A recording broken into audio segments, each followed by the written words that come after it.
السلام عليكم ورحمة الله وبركاته. كبجمتو توردوتو تكيا كم جرتو إسميرا هاجراتو بكم جرتنيت كبيه كيس جرو في كبيه على اللي جرو الدنيا تنرى جراتو بوتو نساء ككريستانا أصون جدين كإسلام أصون جدين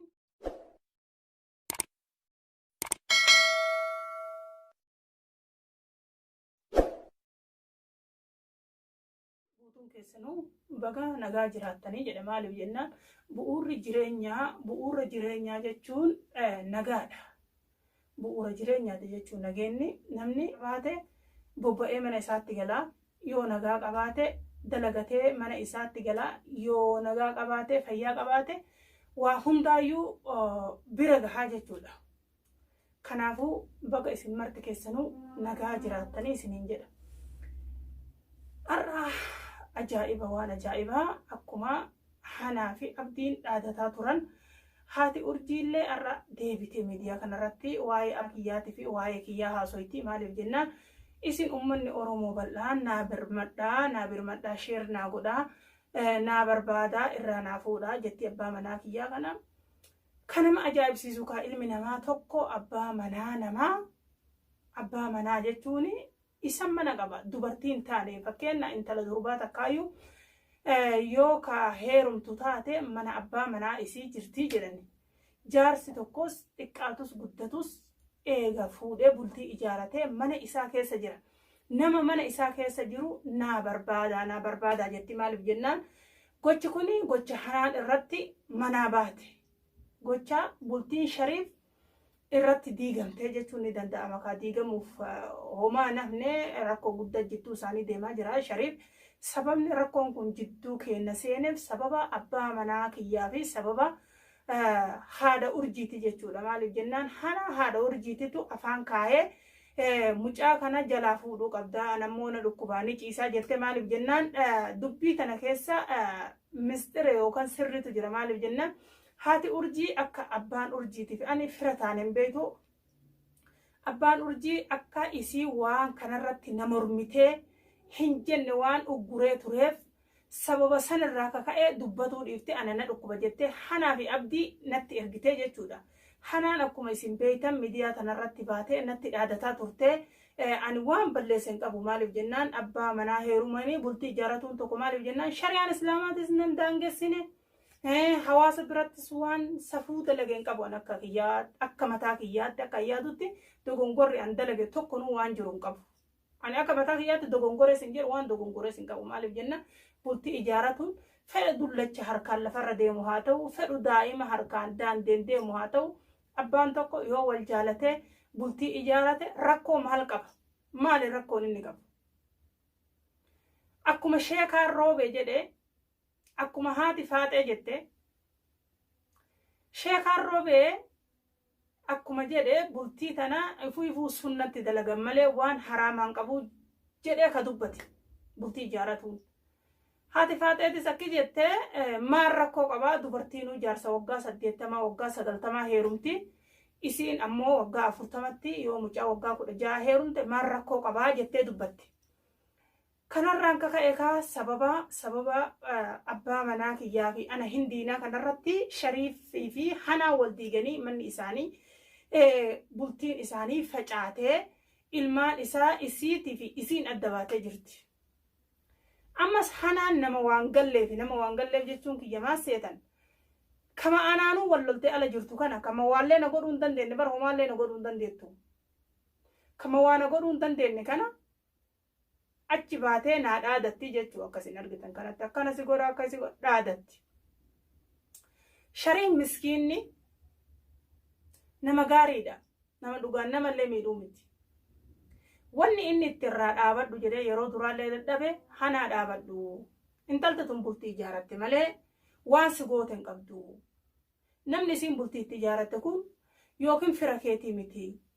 Yookiin ammootu nama ati wal jaalattee dhiiftee miti. Inni abbaa manaa isiiti. Ati dhimmi isaan jittu si galchuu maalii jedhe sirrii jechisaa eenyumaanuu ni jedha. Isa bichaa miti nama hedduun irraa kadhatee dadhabee jechuu hanaa.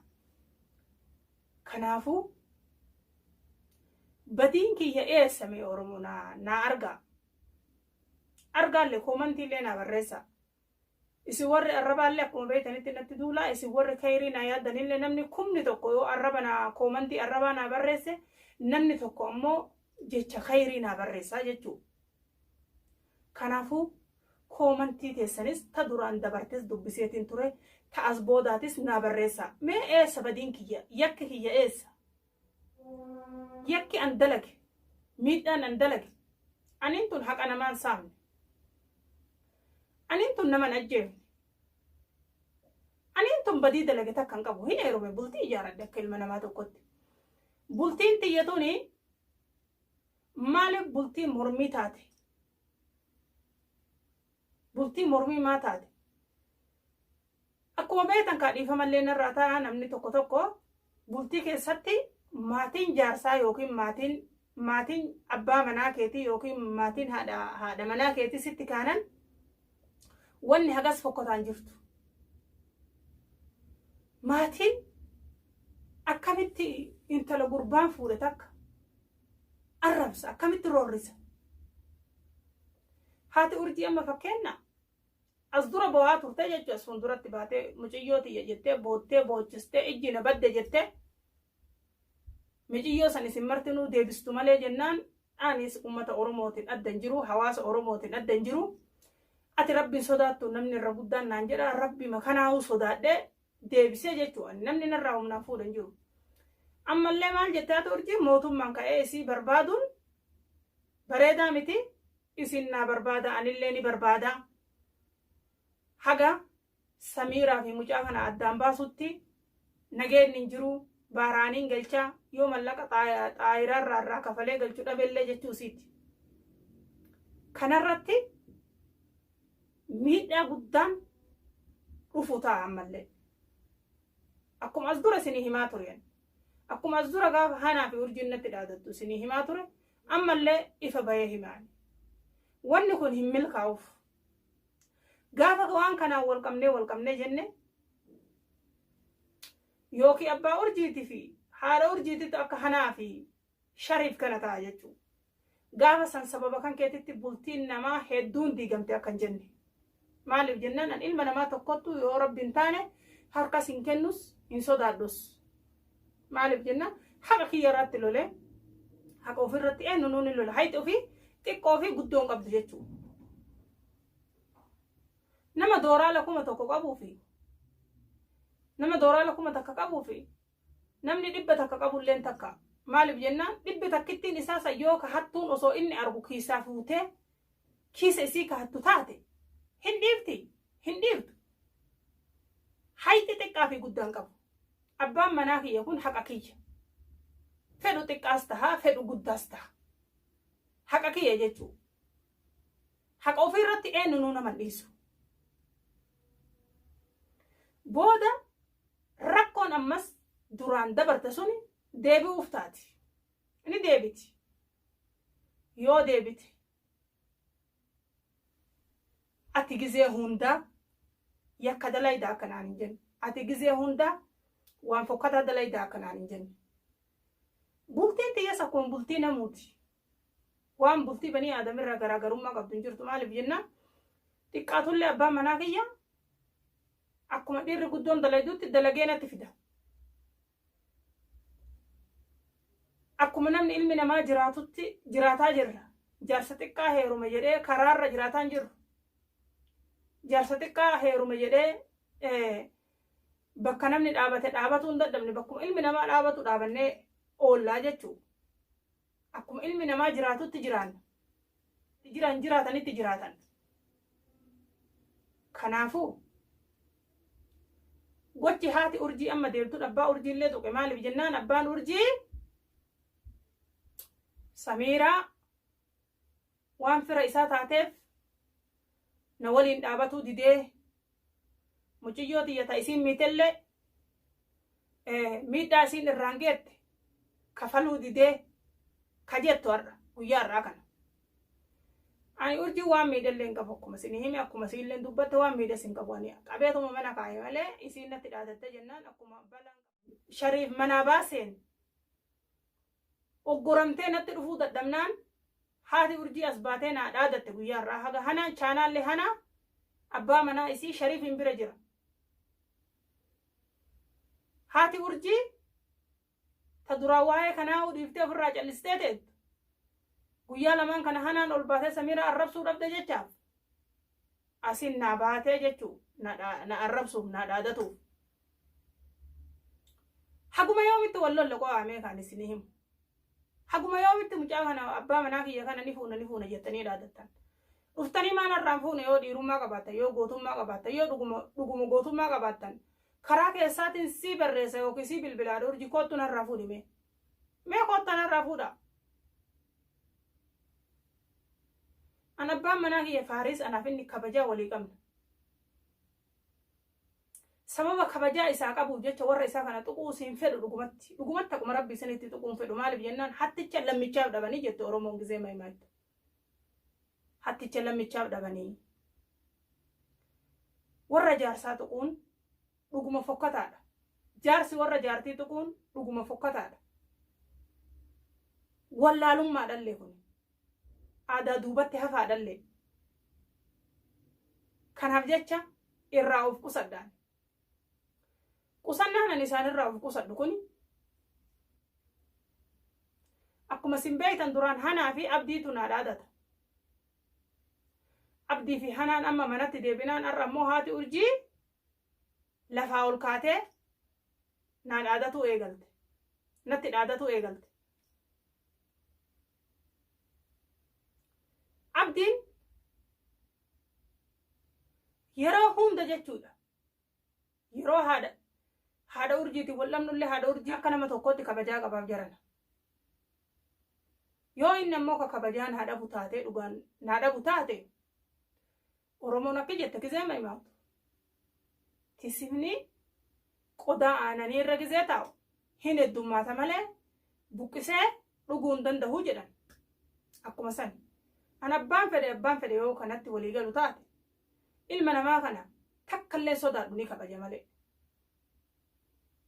Hin kabajaa garuu ilma namaa sodaadhu jechuun maaliif jenna. Dogongora yeroo dabaree abdii irra sii dabre haadha urjii faa waliin natti tuulaa turte. Akkasumaanuu ati silaa irra dubbatuu iyyuu hin qabdu maaliif jennaan Oromoon dur safuu eeggatti. Ati manguddoo tahee walitti isin araarsa haadha urjiitiin illee jechaa turte. Hanaaf aanillee walitti isin araarsa jechaa turte. Eega manguddoo taatee walitti isin araarsa jette. Arra maaltu duula fiti? Moo duraanuu karaa manguddummaa fakkeessiteeti mana warra haadha urjii yookiin mana naannoo warra haadha urjii nageessiteeti waan biraa uumuu barbaadde. Yookiin balaa biraa uumuu barbaadde moo maal jechuudha naan gallee jechi kan kee kunan. Maali gocha akkanaa faati dalaydu kun hin saalfattooti nama guddaadha barammas booda maaltu sirraaf. Akkamitti namni manguddoo ta'ee namaa dubbatee isinii dubbadha isinii fixa jedhee eega isaan fixatuu dhabananii dhiisii siin jennaan isaanii waliin as deebitee natti duulta. Safuu kun akka aadaa Oromootti illee gocha akkanaa kana ofirraa dhiisi. Arra Shariifillee dhaamsa tokko qabaaf. Uummanni Oromoo guutuulleen yoo dogongorelleen dogongorte naan jedhu yoo balleessitellee ni balleessite naan jedhu. Shariif dhugaadha haadha ilmaa manaa baasee ijoolleen isaa itti boottee Shariif hin cinquun bareedaa miti. Maaliif jennaan daa'imman isaallee akka jalaa miidhamtu hin fedhuanis. Laakiin ammoo gadhiisee ijoollee gadhiisee hin baayoo ka jedhu taate. Dhufee na bira haa boqotu maan rakkoo qabaree akkuma jedhe yookaan Samiira bira boqodha jedheemi koottuu na bira qubadhu manni kiyya mana kan keetii an obboleetti tan teeti. An ammallee nama dur waliin nyaanne nama shakkamaa miti. Abbaa manaatiin na bira jira kophaa mana keessa galu osoo anaa dubartii kophaa mana keessa galullee taatee mana Samiira kana dhufeen bulu inni jette. Dhugaadha. Laakiin ammoo an abbaa manaa kiyyaa jira. Koottuu na bira jira duuda bal'aa sii qaba. Shariif kenna. Akkuma kaleessa siin jedhe san yoo barbaadde si fuusisa si ijaaraan. Laakiin ammootu xiqqisho laalimee akka hanaan godhattu kanaa miti akkasiin addaan sin godhatte jettu kanaa miti. Akkana godhatti addaan nu baasuu fi nu diiguuf akkana godhatti jettu kanaa miti. Xiqqisho laaliiti yoo dandeette gorsi yoo narraa qabatuu ka dandeettu taate. laakiin kayoo isiin narraa qabamuu hin dandeenye silaa isiinuu qaalii keen gootu jaartiin qaalii namaan haati urjiitis dhaadannoo dhaadatte kanarratti ammoo gaafa rakkoon deebitee yookiin rakkoon nu jidduu ka dhuftu taate akka as baatee uummata Oromoo fuulduratti boottee hin jenne haadha urjiin si hima. Atis hana gaafa osoo Samiraa boochisa jettu ofii boo'u teetta uummata Oromoo duratti baatee furrii guuratu teetta siin jedhe yaadatta an jecha kiyya hin dagadhu. Akkumaan siin jedhe san furrii guurataa jirtaa mireer furrii guuratu jirtaa miti boo'i qajeelatti haga ijjisi luqqaatee akka haadha urjii sanitti ijjisi bayxutti boo'i. Namni zulmii dalagu akkanumatti waa hundarraa hongaya. Kabajamtoota hordoftoota kiyyaa haga qophii biraatiin walitti deebinutti